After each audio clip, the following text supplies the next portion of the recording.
बसमिल्लाहिर्रहमानिर्रहीम। सामीन मुकर्रम, आज हम जिस मौजू पर बात कर रहे हैं, आज का जो हमारा टॉपिक है, आज का जो हमारा उन्वान है वो इस मौजू पर है।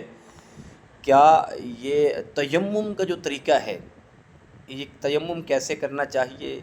ये मिसाल के तौर पर दीवार पे हाथ लगाकर तयम्मुम जो करते हैं, अगर मिट्टी ना हो तो तयम्मुम हो जाता है। अगर पत्थर पे हाथ फेर कर या किसी ऐसी दीवार पर जिसके ऊपर चूना लगा हुआ हो, तो उसका तयम्मुम कैसे करना चाहिए। तो ये देखें, यकीनन बात यह है कि अगर आप तयम्मुम करना चाहते हैं तो अगर मिट्टी ऊपर दीवार के ऊपर हो या ना हो, यानी दीवार के ऊपर चूना हो, कहीं चूना लग जाता है, कहीं नीले का लग जाता है, लेकिन आपका हाथ फेरना ये है, और उसके बाद आप तयम्मुम करें, तयम्मुम आपका हो जाएगा। आप संगे मरमर लगा होता है, अब उसके जवाब भी नहीं होता वहाँ मट्टी हो, तो आप उस दीवार पे ऐसे हाथ फेर लें, हाथ फेरने के बाद आप तयम्मुम कर लें तो आपका तयम्मुम हो जाएगा। ये है आसान तयम्मुम का तरीका। वरना ऐसे खुश्क मिट्टी के ऊपर हाथ रख के हाथ के आपस में साफ़ करके फिर उसके बाद तयम्मुम करना चाहें तो तयम्मुम कर सकते हैं। लेकिन तयम्मुम की सूरत यह है कि जहाँ तक नज़र जाती हो वहाँ पानी ना हो तो तब तयम्मुम जायज़ है।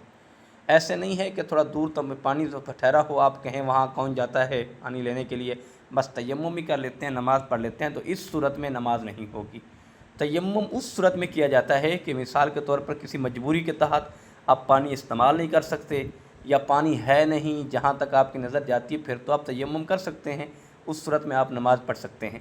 और दूसरा सवाल ये था कि नमाज फ़जर के बाद सोना, क्या ये रिज़्क़ के नुज़ूल होने का वक्त होता है, वहाँ ये रिज़्क़ उतरता है, तो अगर सोए रहें तो रिज़्क़ से महरूम रह जाते हैं, तो इसकी असलियत क्या है, इसकी असल वजह क्या है। तो आज ये भी हम आपको आगाह कर देते हैं, आज हम आपको बता देते हैं, तो यकीनन आपको बहुत बड़ा फ़ायदा होगा।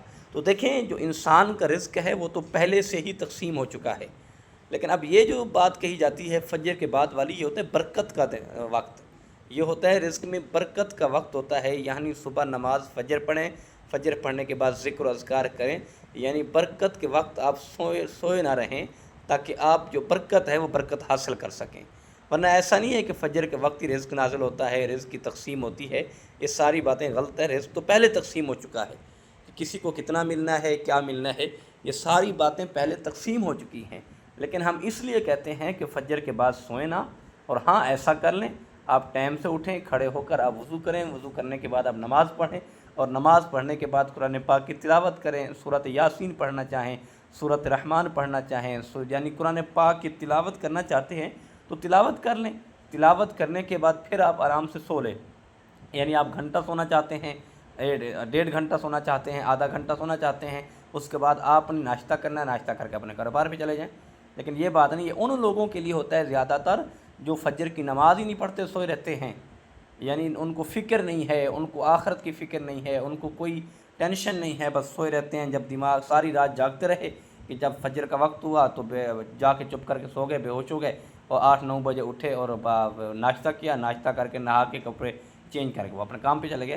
तो ऐसे लोगों के लिए कहा जाता है। लिहाजा हमारी जो शरीयत कहती है कि नमाज फ़जर अदा करें, फ़जर अदा करके अगर काम की तरफ जाएंगे तो काम में बरकत होगी, अल्लाह रिज़्क़ में बरकत अता करेगा, अल्लाह हलाल रिज़्क़ अता करेगा।